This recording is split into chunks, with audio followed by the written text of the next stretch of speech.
Hello नमस्कार साथियों, स्वागत है आप सभी का मैथमेटिक्स की क्लास में।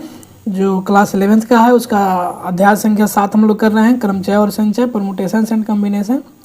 आज जो हम लोग करने वाले हैं इसका भाग संख्या 9 करने वाले हैं। और इससे पहले हम लोग भाग संख्या 1 से 8 तक कर लिए हैं। पिछले भाग में हम लोग 7.3 के प्रश्न हल किए थे। जो बचे हुए प्रश्न हैं उसे इस भाग में करेंगे।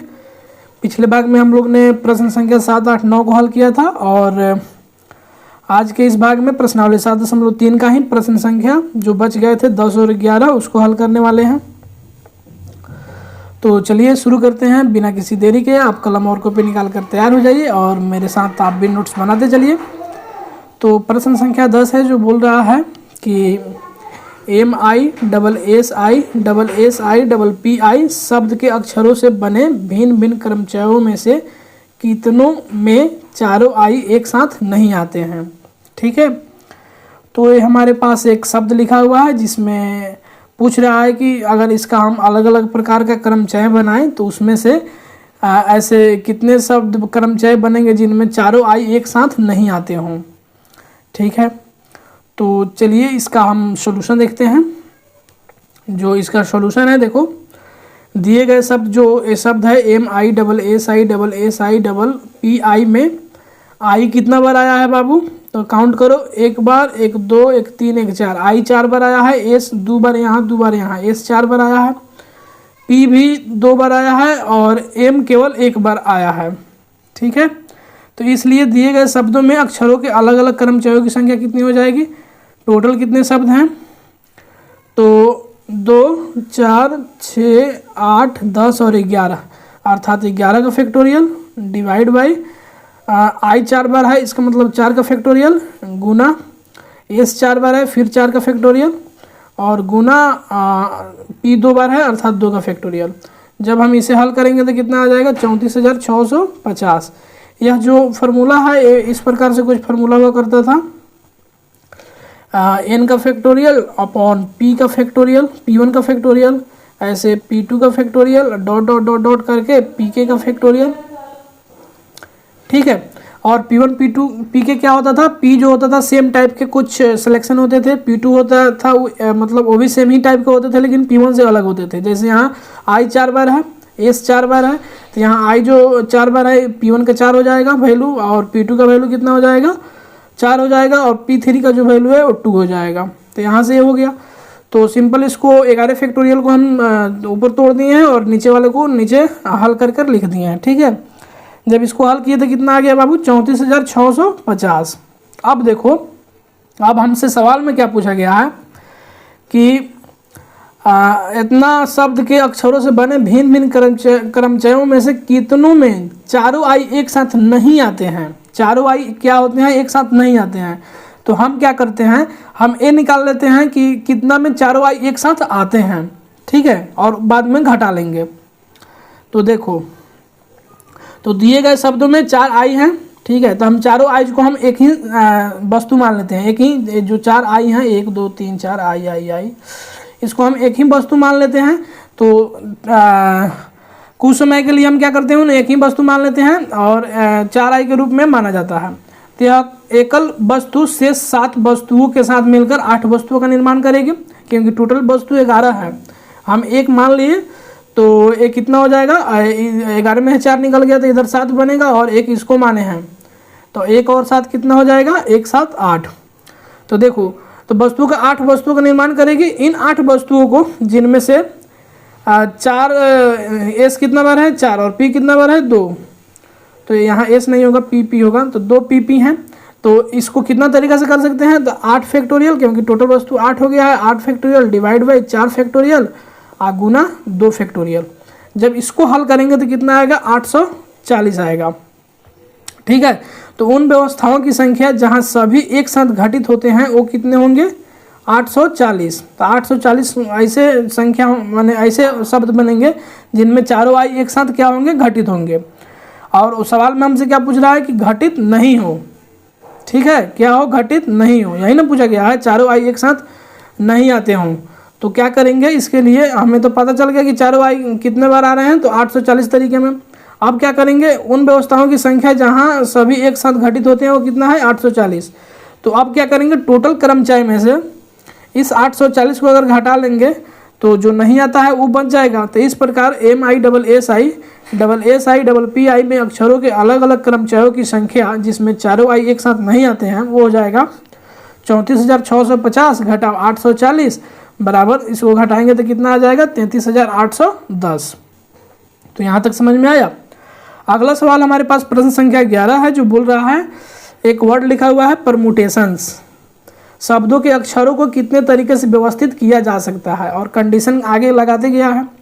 कह रहा है चयनित शब्द का प्रारंभ P से तथा अंत S से होता है, मैंने फिक्स कर दिया गया है कि जो फर्स्ट वाला है वो P आएगा, लास्ट वाला है जो S आएगा। तो अब देखो अब दूसरा सवाल में पूछ रहा है चयनित शब्द में सभी स्वर एक साथ हैं। उसके बाद बोल रहा है चयनित शब्द में P तथा S के मध्य सदैव 4 अक्षर आते हों। P तथा S के मध्य कितने अक्षर आते हों, 4 अक्षर। तो देखिए इसको कैसे बनाएंगे बोल रहा है कि 2 स्थान फिक्स कर दिया गया, अर्थात P को फर्स्ट स्थान पर और S को लास्ट स्थान पर। तो परमुटेशंस जो ये वर्ड है इसमें कुल कितने लेटर हैं, तो 1 2 3 4 5 6 7 8 9 10 11 12, टोटल 12 अक्षर हैं। ठीक है, 12 अक्षर में से क्या किया गया है बाबू, 12 अक्षर में से यहाँ से आप देखो तो T जो है कितने बार आया है, 2 बार आया है। ठीक है, T कितना बार आया है, 2 बार।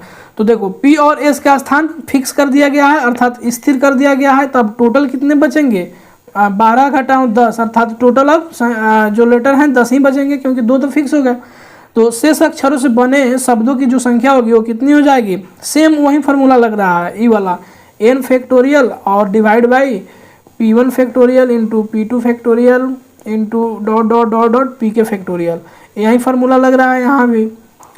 तो 2 फैक्टोरियल से क्या कर देंगे, 10 फैक्टोरियल डिवाइड बाई 2 फैक्टोरियल कर देंगे। जब इसको हल करेंगे तो कितना आ जाएगा, इकाई दहाई सैकड़ा हज़ार 10,000 लाख 10 लाख 18 लाख 14,400। ठीक है, तो ये हमारा सवाल जो है कितना सवाल नंबर है 11 का 1 नंबर ए हल हो गया। 11 का 2 नंबर सवाल में बोल रहा है कि चयनित शब्द में सभी स्वर एक साथ हैं।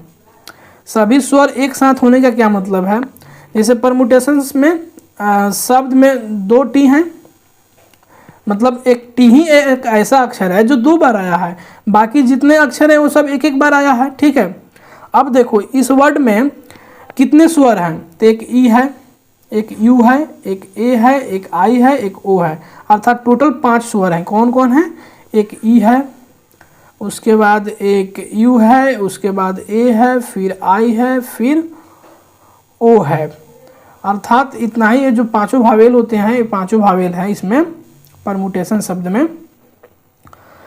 तो ये हमें पता चल गया।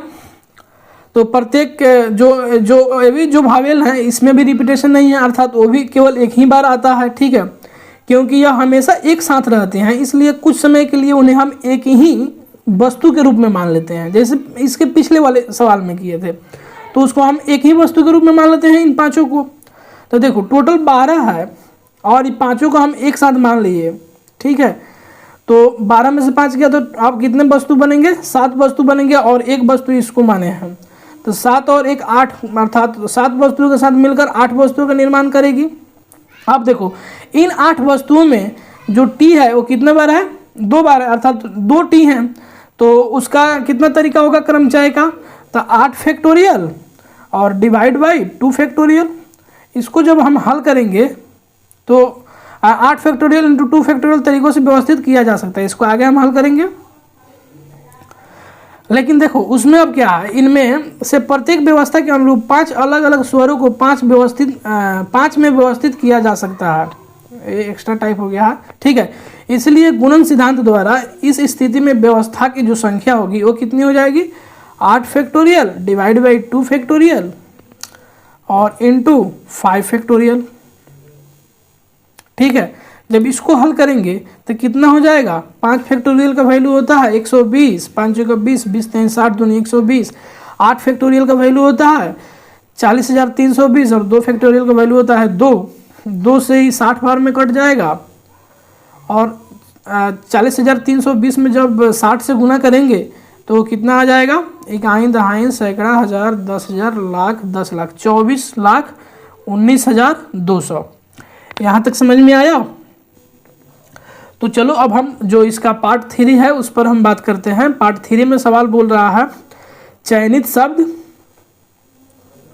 में पी तथा एस के मध्य सदैव हमेशा 4 अक्षर हों। ठीक है, तो ये कैसे बनेगा? तो देखो पी तथा एस के बीच 4 अक्षर होने चाहिए।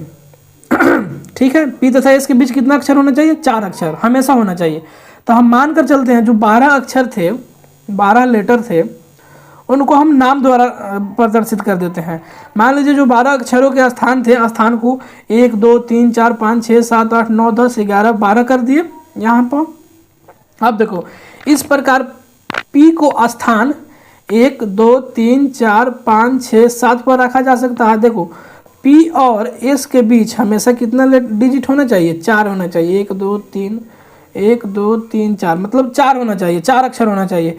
तो जब पी अगर इसमें से हम कहीं भी रखेंगे, ठीक है, तो पी को कहीं भी रखा जा सकता है। इस प्रकार पी को 1 2 3 4 5 6 7 पर रखा जा